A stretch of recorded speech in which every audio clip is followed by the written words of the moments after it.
Tuhan, kami bersyukur karena Engkau menempatkan kami di dalam sejarah hidup kami ada di dalam gereja. Satu persekutuan yang membawa kami mengenal Tuhan. Tuhan kami yang hidup, Tuhan kami yang sudah menebus kami. Terima kasih di dalam relasi kami bersama-sama saudara seiman kami. Kami tahu tidak mudah, karena seringkali ada gesekan yang terjadi. Namun kami percaya ya Tuhan bahwa apapun itu adalah proses yang sedang Tuhan siapkan bagi kami untuk membentuk supaya kami makin hari makin serupa dengan Kristus.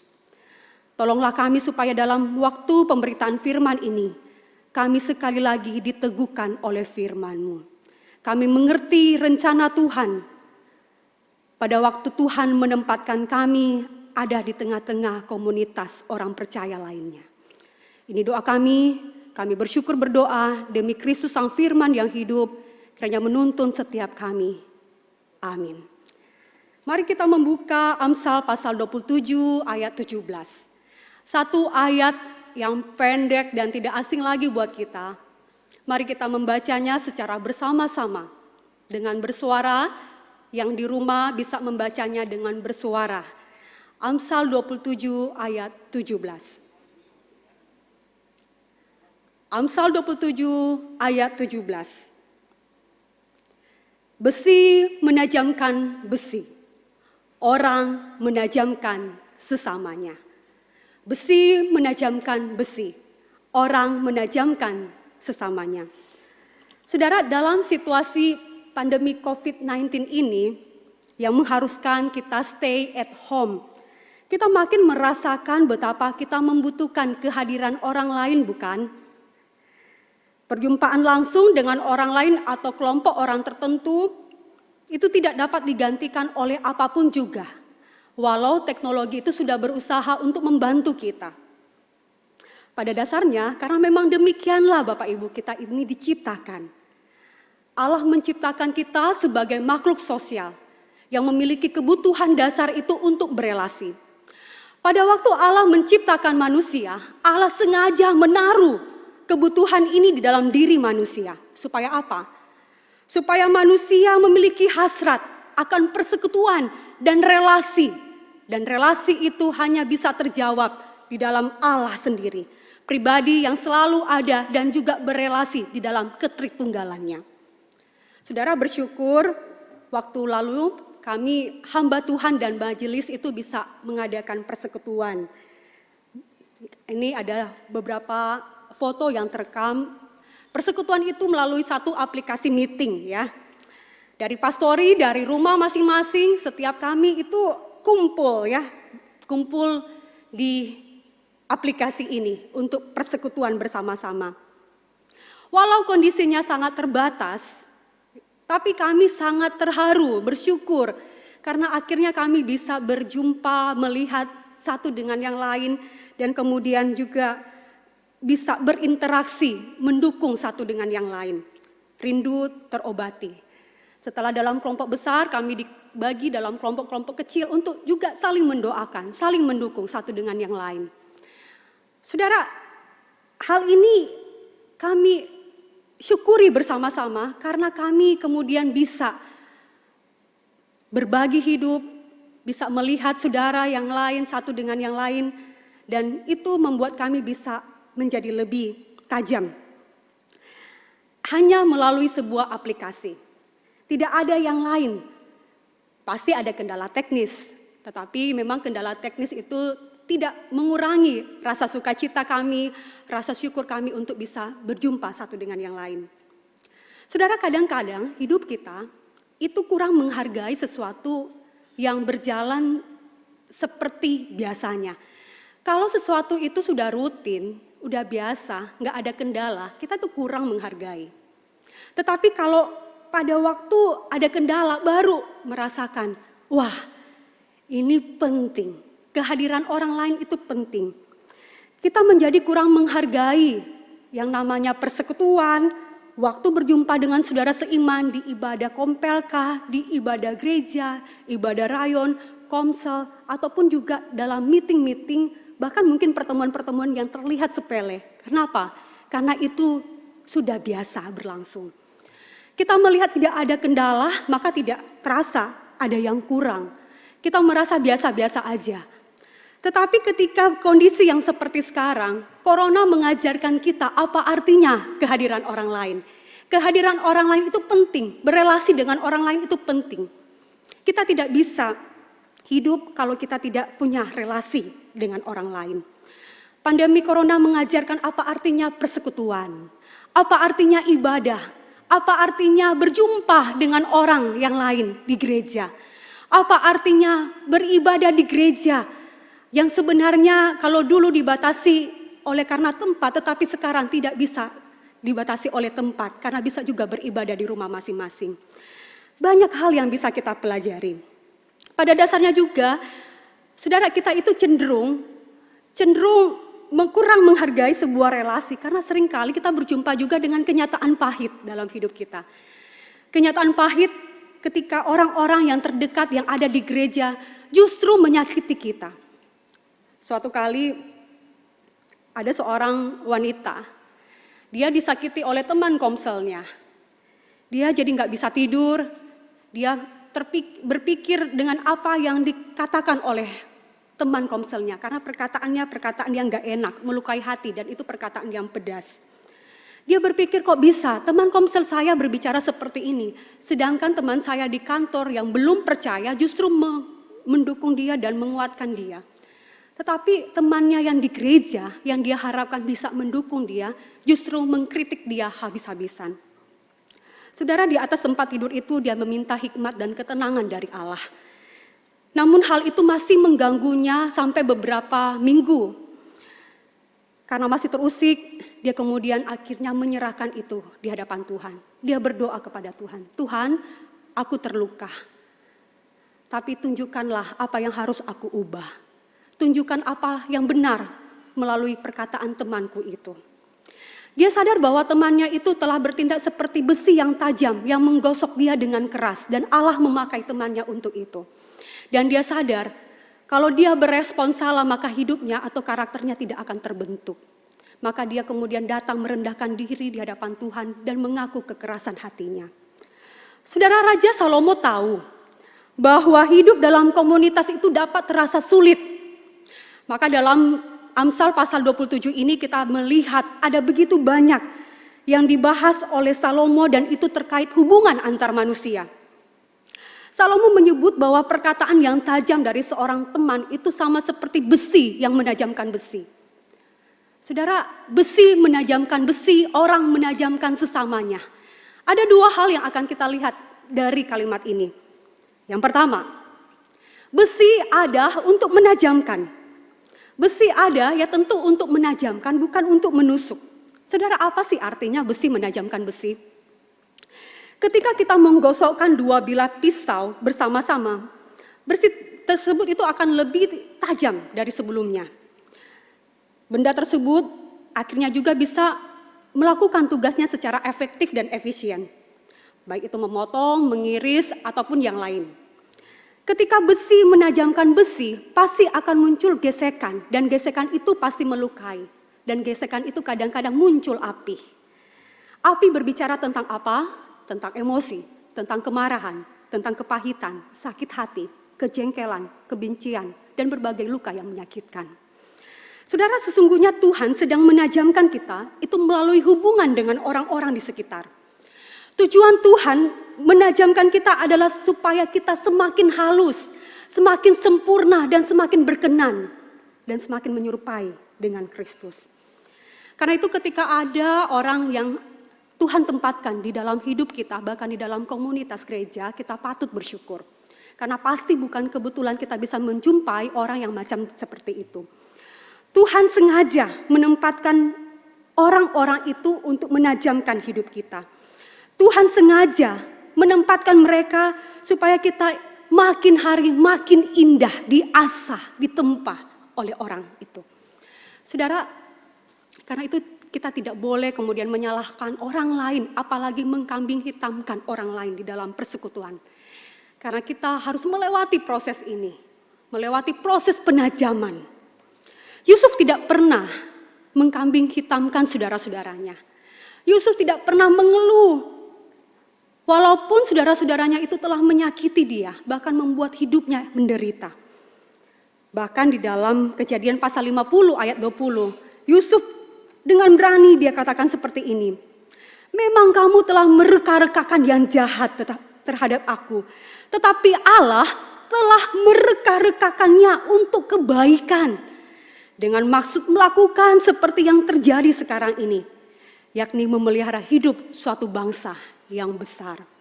Saudara, bukankah kalimat yang amazing, luar biasa dari Yusuf ketika dia berkata seperti itu? Yusuf tidak menyalahkan keadaan, tidak menyalahkan saudara-saudaranya, tetapi Yusuf melihat saudara-saudara ini sebagai besi yang menajamkan hidupnya. Bahkan Tuhan memakai saudara-saudara ini untuk membuat dia menjadi seperti saat itu. Bahkan dikatakan untuk memelihara suatu hidup bangsa yang besar. Saudara, seringkali kita berpikir bahwa kita cukup dengan membaca Alkitab, kita cukup mendengarkan khotbah, maka kita bisa bertumbuh secara rohani. Kita menjadi dewasa rohani. Baru kemudian kita mulai mengundurkan diri, menghindari hubungan dengan orang lain, dengan berinteraksi dengan orang lain. Supaya apa? Supaya kita kemudian tidak membuat sakit hati ataupun orang lain tidak membuat sakit hati kepada kita. Justru pemikiran seperti ini keliru. Karena Tuhan mengizinkan kita ada dalam satu komunitas itu untuk membentuk setiap kita. Saudara dapat mengukur seberapa hebat saudara ketika saudara dapat menarik orang lebih daripada yang mereka bisa lihat dari diri mereka sendiri. Di sisi lain, saat saudara mencoba menarik potensi orang lain, saudara sedang dibantu oleh mereka untuk kemudian bisa memaksimalkan karunia-karunia yang saudara miliki. Jadi orang itu Tuhan hadirkan di dalam hidup kita supaya membuat kita itu makin indah. Setiap potensi dalam diri kita itu bisa keluar. Dan kita pun Tuhan pakai untuk menarik potensi diri dari orang lain. Saya akan menjadi teman yang kurang baik jika saya menuruti keinginan teman saya yang saya tahu itu bisa menghambat dirinya. Bisa menghambat potensi dalam dirinya itu keluar. Saudara, inilah proses penajaman. Kalau kita melakukan yang namanya menajamkan orang lain, menarik potensi diri orang lain. Dan proses penajaman ini paling efektif itu terjadi di dalam komunitas gereja. Kenapa?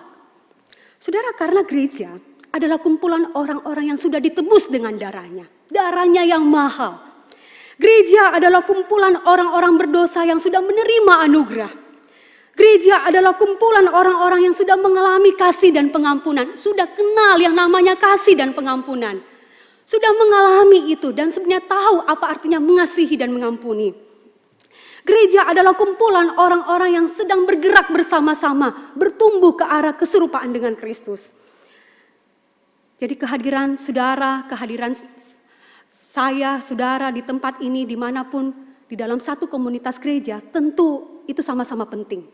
Karena kita saling menajamkan. Besi bisa menajamkan, tetapi besi juga bisa menusuk atau merusak besi yang lain. Saudara, kalau besi menusuk atau merusak besi yang lain, tentu tidak berjalan seperti fungsinya. Ini tidak dikehendaki. Apa bedanya?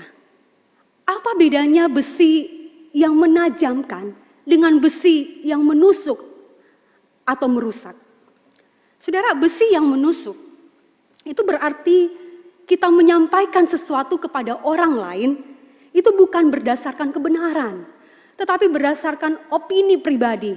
Karena kita suka atau enggak suka dengan orang itu. Besi yang menusuk, kita menegur orang, mengatakan sesuatu perkataan yang pedas kepada orang, karena orang itu telah merugikan kita. Kenyamanan kita telah terganggu, maka kita menyampaikan kata-kata itu kepada orang lain. Itulah besi yang menusuk. Itulah besi yang menghancurkan.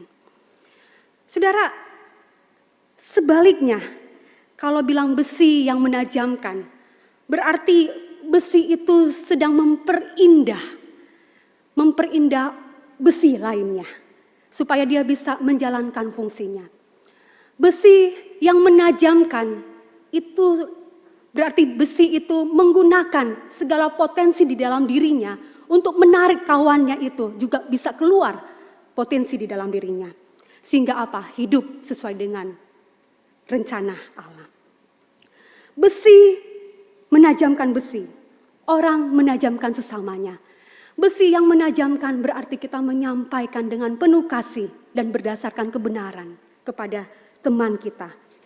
Hal ini bisa kita lihat contohnya di dalam Galatia pasal 2. Mari kita lihat Galatia pasal 2 ayat 11 sampai 14. Bagaimana relasi antara Paulus dan Petrus. Bagaimana Paulus menegur Petrus secara terang-terangan. Saudara, pada waktu Petrus yang juga disebut Kefas datang ke Antiokhia, saudara bisa lihat itu. Paulus secara terang-terangan menegur Petrus karena Petrus telah berlaku munafik di hadapan orang-orang Yahudi. Dia telah berlaku salah, Alkitab mencatat seperti itu. Sebelum kedatangan Barnabas, ya di situ katakan Yakobus, sebelum kedatangan Yakobus dan beberapa orang dari Yerusalem, Petrus itu makan bersama-sama dengan orang-orang non-Yahudi. Petrus kemudian berinteraksi dengan mereka dan tidak ada masalah. Tetapi ketika orang-orang dari Yerusalem ini datang, kelompok Yakobus ini datang, Petrus mulai berpikir sepertinya ada yang tidak boleh dilakukan. Dia mulai mengundurkan diri daripada kelompok orang non-Yahudi ini. Dia mulai kemudian apa? Ya, tidak makan bersama-sama dengan mereka. Maka kemudian di dalam makan bersama terbagilah dua kelompok. Kelompok orang Yahudi dan kelompok orang non-Yahudi. Paulus waktu melihat itu mulai lihat Petrus ini kok bertindak berbeda. Pada waktu Yakobus belum datang, dia bertindak seperti ini. Tetapi ketika Yakobus sudah datang, dia bertindak seperti ini. Petrus bertindak tidak sesuai dengan kebenaran Injil. Petrus bertindak salah.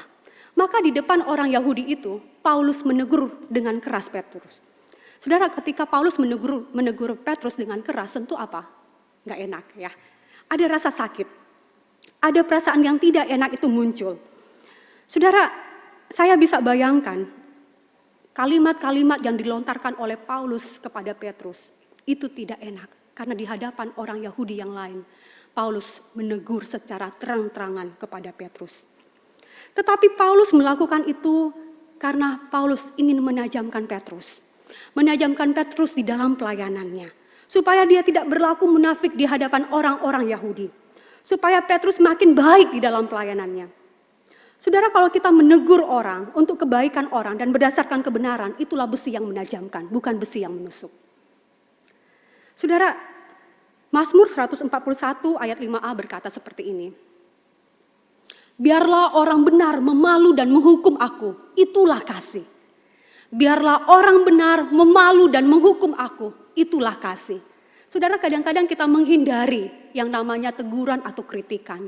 Tetapi kalau orang benar melakukan itu, sekalipun itu sakit, ada gesekan, ada api, itulah kasih.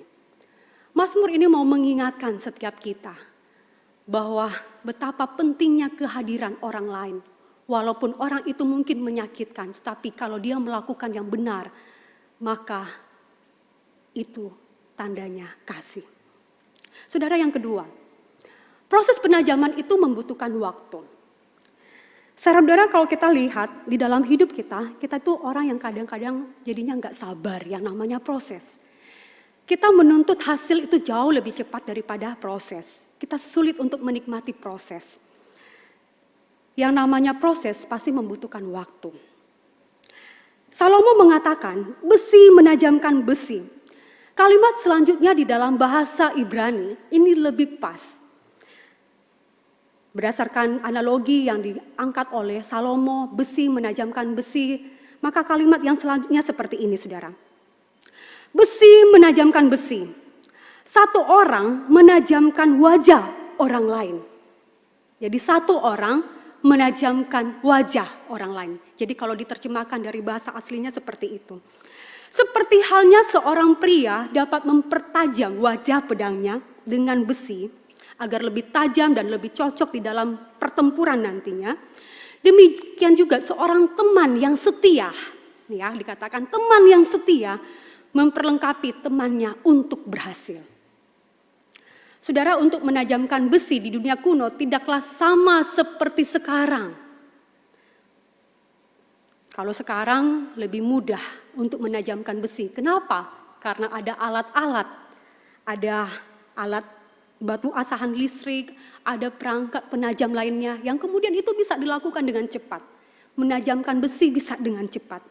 Tetapi dulu untuk menajamkan besi itu perlu waktu yang lama, perlu pemukulan berkali-kali supaya besi itu tajam, halus, sesuai dengan bentuk yang diharapkan. Saudara, peribahasa besi menajamkan besi, ini mengingatkan kita tentang kegigihan di dalam persahabatan. Kegigihan, kesetiaan di dalam persahabatan, dan itu membutuhkan waktu. Seseorang tidak mengasah orang lain hanya dengan satu pidato, hanya dengan satu dialog, hanya dengan satu percakapan. Memang mungkin beberapa waktu kita bisa saja mengeluarkan kalimat, 1-2 kalimat, dan kalimat kita itu menginspirasi orang. Kita mudah ingat kalimat itu. Tetapi yang namanya proses penajaman, menajamkan orang lain, itu kita butuh waktu.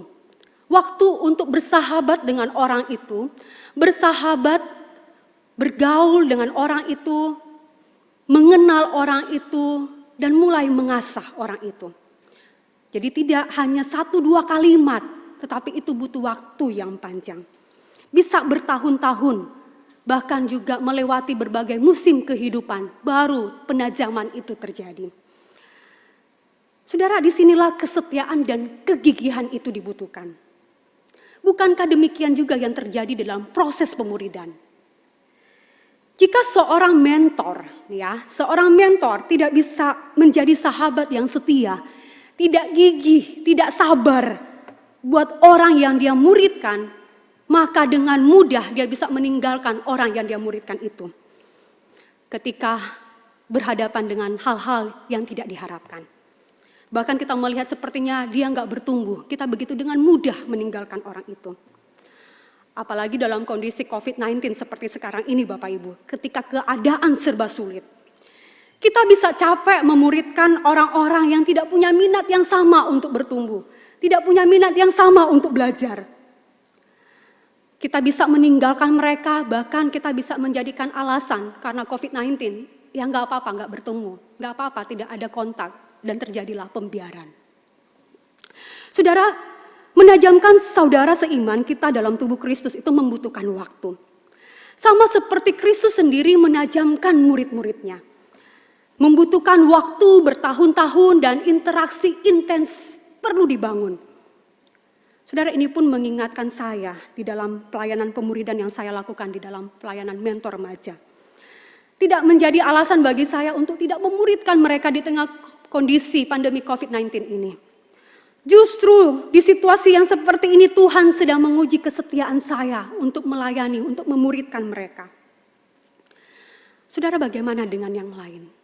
Saudara sebagai mentor, saudara juga yang saat ini sedang bergumul, sedang mengasah orang lain. Apakah saudara punya cukup kesabaran untuk membawa mereka makin hari makin tajam, makin hari makin serupa dengan Kristus? Saudara, bagaimana proses menajamkan ini terjadi? Salomo dalam Amsalnya memberikan ide yang sangat clear. Apa itu? Melalui proses percakapan. Jika kita membaca keseluruhan pasal 27 ini, maka kita akan menemukan bahwa pengamsal itu memberi perhatian yang lebih kepada yang namanya kata-kata. Kata-kata itu penting di dalam interaksi satu sama lain. Percakapan yang baik menajamkan seseorang menjadi lebih baik. Percakapan yang buruk menajamkan orang itu juga untuk menjadi lebih buruk.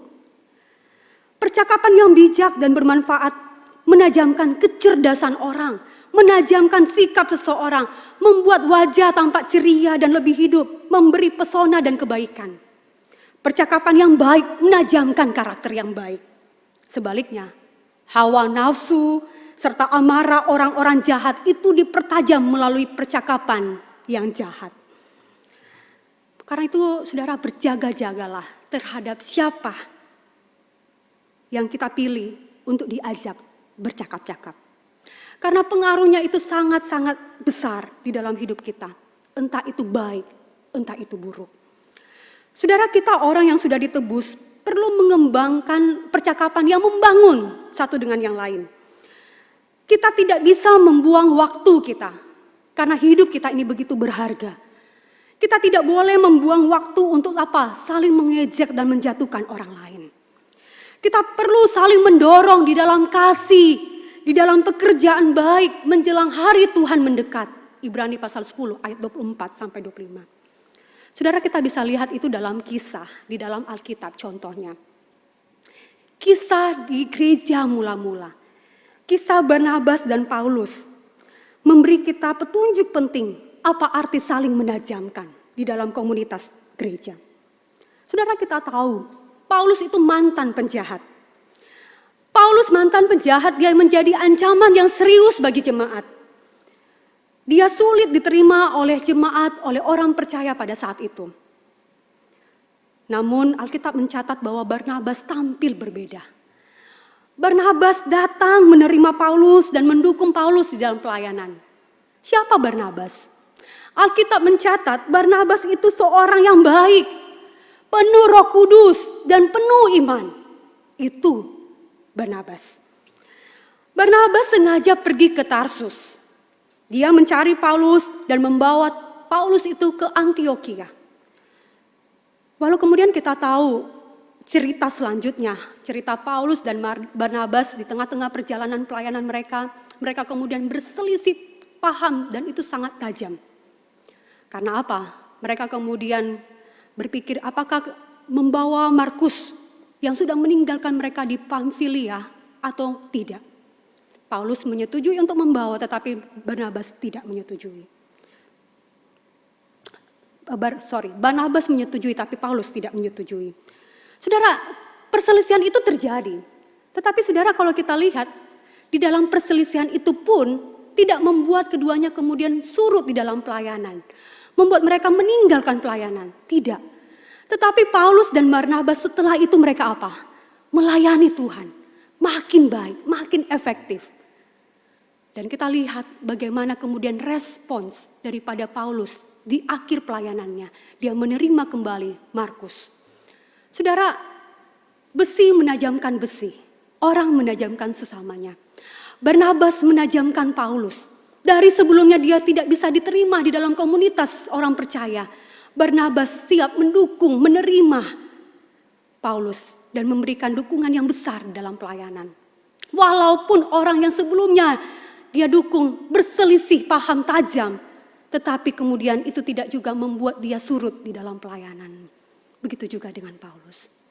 Saudara, besi menajamkan besi. Orang menajamkan sesamanya. Inilah yang harusnya terjadi di dalam komunitas orang percaya. Saudara, Tuhan mengizinkan kita untuk apa? Berinteraksi dengan orang-orang yang kadangkala orang-orang itu orang yang sulit. Sifat-sifat keras kita itu ditempa oleh Allah dengan hadirnya orang-orang yang sulit seperti ini. Saudara, karakteristik di dalam persahabatan Kristen itu harus mendorong setiap kawannya untuk apa? Lebih mengasihi Allah, lebih mencintai Allah, lebih melakukan apa yang benar di hadapan Allah. Hidup sesuai dengan rencana Allah. Sayangnya di dalam komunitas kita melakukan yang sebaliknya. Kita bukannya memperhatikan orang, kalau dia salah kita angkat dia, tetapi justru kita malah menjelekkan orang itu. Saudara, kalau kita berniat seperti ini, maka persahabatan yang kita bangun bukanlah persahabatan yang transformatif, tetapi persahabatan yang justru membawa kepada kehancuran. Persahabatan itu bukan hanya persoalan rasa aman dan nyaman. Ada satu kisah dalam video ini menunjukkan bagaimana persahabatan itu bukan hanya kita diterima, kita merasa aman atau merasa nyaman. Silakan saksikan. Namaku Kirana. Setiap pagi aku selalu bangun dan bersyukur atas hari yang baru dan kasih karunia Tuhan dalam hidupku. Nilaiku di kuliah baik dan aku juga aktif melayani Tuhan di kampus dan di gereja. Dan aku rasa hidupku sebagai seorang Kristen udah baik. Hingga suatu hari,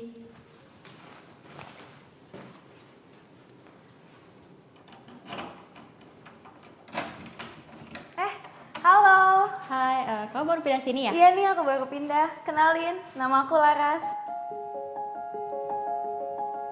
Laras. Ternyata Laras kuliah di satu kampus yang sama dengan aku. Dan aku sering melihat dia di koridor kampus. Satu hal yang aku gak suka dari Laras, karena dia sering bawa cowok ke dalam kamarnya. Buat kamar aku nggak? Aku pengen kasih tahu dia kalau itu salah, karena itu gak sesuai dengan nilai kebenaran. Tapi aku malu dan aku gak tahu harus mulai dari mana. Terkadang Laras terlihat kesepian, Ini aku ada keripik, mau nggak? dan aku pikir aku harus mulai berteman dengannya.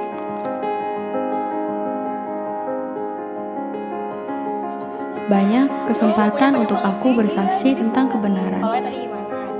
Tapi aku terlalu malu untuk memulai dan takut akan respon yang akan aku terima. Gimana kalau dia ternyata gak suka? Atau gimana kalau ternyata aku cuma diketawain? Nanti kita ngobrol-ngobrol lagi ya. Bye-bye.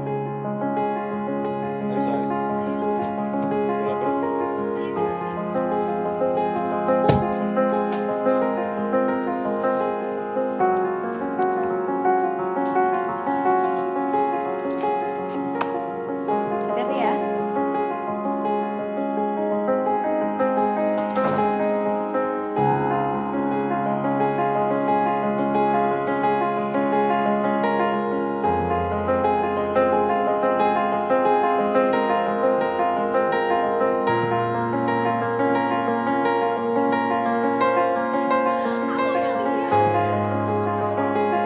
Kamu selingkuh kan?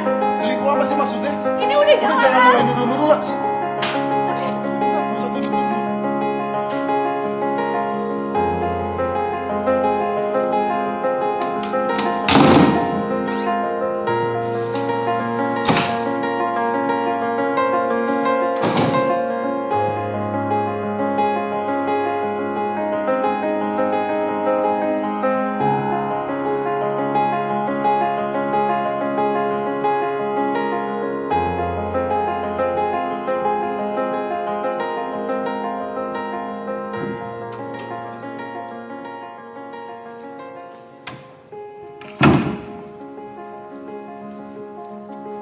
Kirana ini aku mau kembaliin gitar. Kamu kenapa? Enggak kok, nggak apa-apa. Ini saat yang paling tepat untuk aku cerita tentang Yesus ke Laras. Tapi aku terlalu takut untuk bersaksi. Apa yang harus aku lakukan?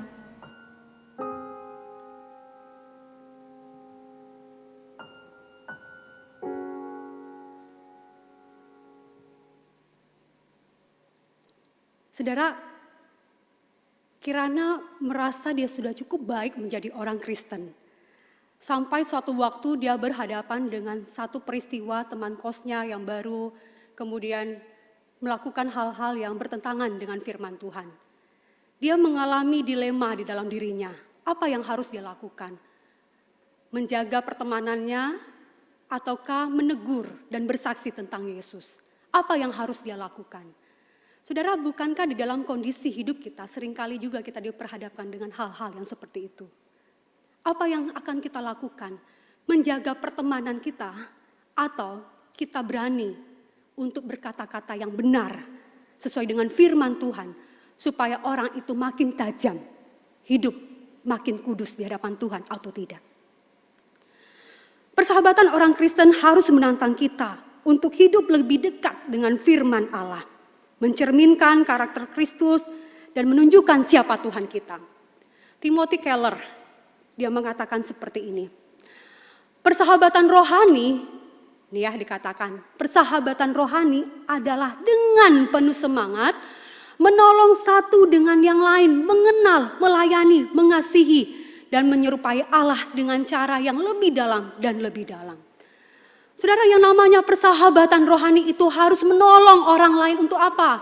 makin mengenal Tuhan, makin melayani dan mengasihi Tuhan, dan makin hari orang itu makin serupa dengan Allah. Dengan cara yang lebih dalam dan lebih dalam. Seringkali kita berhadapan dengan situasi apa? Kita mencari zona nyaman. Jangan sampai terjadi gesekan dengan orang lain, maka kita mendiamkan hal yang harusnya kita tegur, hal yang harusnya kita ingatkan kepada orang itu. Saudara, model relasi yang ideal adalah relasi yang ditunjukkan Yesus Kristus. Dia mengajar kita untuk apa? Saling mengasihi, bahkan memberikan nyawa bagi sahabat-sahabatnya. Persahabatan Yesus dengan murid-murid itu menunjukkan apa artinya persahabatan yang transformatif. Murid-murid Yesus mengalami perubahan hidup setelah mereka mengenal dekat sang guru mereka. Setelah melewati proses yang panjang, mereka ditempa oleh guru mereka. Dan mereka makin memahami, mengenal siapa mereka di dalam rencana Allah. Mereka tahu mereka adalah orang-orang tebusan. Mereka tahu siapa yang mereka ikuti selama ini. Guru mereka, Mesias yang agung. Dan itu makin tajam ketika di dalam karya kematian dan kebangkitan Kristus. Saudara, pertanyaan penting buat saudara. Apakah saudara memiliki besi lain dalam hidup yang membantu mengasah saudara? Kita benar-benar diberkati jika kita memiliki setidaknya satu teman yang dapat kita andalkan untuk mengoreksi kita dengan penuh kasih. Jika kita tidak memiliki orang seperti itu dalam hidup kita, kita harus mencari mereka. Kita juga hendaknya meminta Tuhan untuk membantu mengembangkan kita menjadi orang-orang yang menajamkan orang lain. Sehingga kita bertumbuh bersama-sama di dalam kasih. Sehingga apa? Tuhan dimuliakan melalui gerejanya. Sama seperti lagu yang kita nyanyikan sebelumnya. Dan Tuhan dimuliakan melalui gerejanya. Kehadiran orang-orang percaya yang penuh kasih bertumbuh walaupun ada tangis, ada suka, ada duka juga. Itu yang kemudian dilihat oleh orang lain, orang yang belum percaya, dan gereja boleh dimuliakan. Tuhan dimuliakan, gereja dimuliakan, dan Tuhan ditinggikan. Saudara, mari kita lihat video selanjutnya. Bagaimana kemudian Kirana ini, dia memilih pilihan yang kedua, bukan pilihan yang pertama.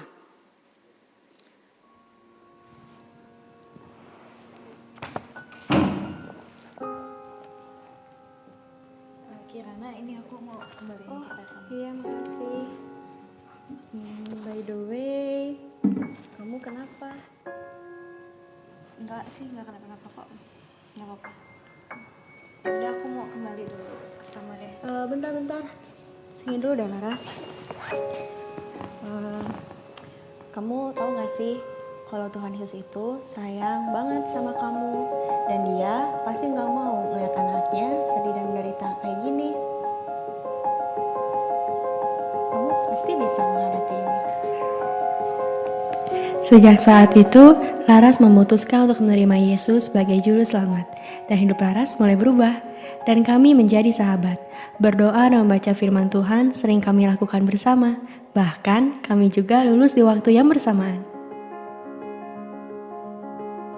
Setelah lulus, Laras memutuskan untuk terus bersaksi tentang Yesus kepada mereka yang terhilang, atau mereka yang pernah mengalami kejadian yang sama dengan Laras. Dan kini, Laras telah menemukan pasangan yang sepadan dan hidup berbahagia bersamanya.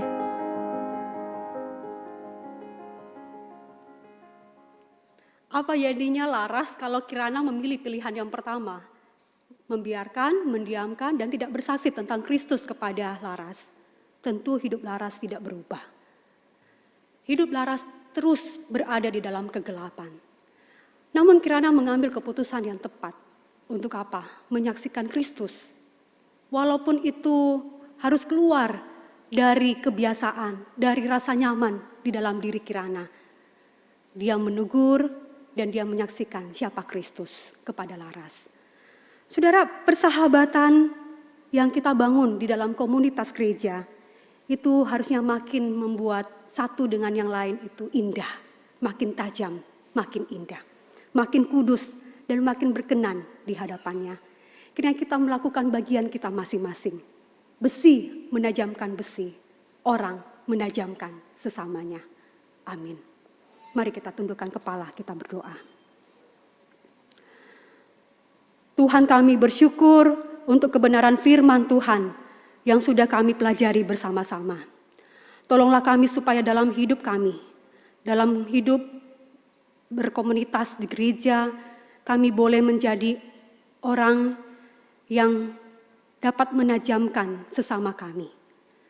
Tolonglah kami supaya kualitas di dalam diri kami, bahkan di dalam diri orang lain, itu bisa dipertajam melalui interaksi yang berani kami bangun satu dengan yang lain. Tuhan, tuntun setiap kami. Di dalam masa-masa pandemi COVID-19 ini, tolonglah kami juga supaya kami boleh memperhatikan saudara-saudara seiman kami. Menajamkan hidup mereka ketika mereka berada di dalam pergumulan yang berat. Menguatkan mereka, memberikan mereka kekuatan dan pengharapan.